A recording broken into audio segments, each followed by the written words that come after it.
સુરતમાં 4 રાજ્યો અને 1 કેન્દ્ર શાસિત પ્રદેશનું આજે ચૂંટણી પરિણામ 4 રાજ્યોમાં ભાજપ આગળ વધતા સુરતમાં ઉજવણી અને સુરતમાં આરોગ્ય મંત્રી પ્રફુલ પાનસેરિયાની ઓફિસે ફટાકડા ફોડી ઉજવણી કરાઈ હતી। સુરતના 4 રાજ્ય અને કેન્દ્ર શાસિત પ્રદેશનું આજે ચૂંટણી પરિણામ 4 રાજ્યમાં ભાજપ આગળ વધતા સુરતમાં ઉજવણી થઈ। સુરતમાં આરોગ્ય મંત્રી પ્રફુલ પાનસેરિયાએ ઓફિસે ફટાકડા ફોડી ઉજવણી કરી।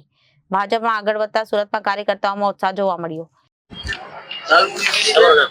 મારું નામ મહેશભાઈ વાઘાણી।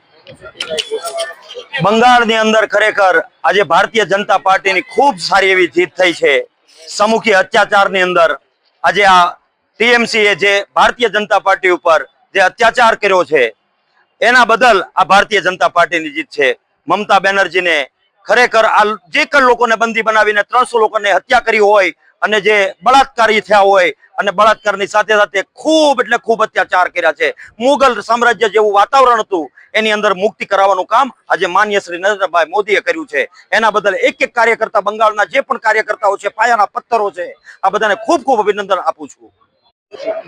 મારું નામ રોહિત રૂપાપરા છે। આજે બંગાળની અંદર અને આસામ સહિત જે 5 રાજ્યોમાં ચૂંટણીના પરિણામો આવ્યા છે।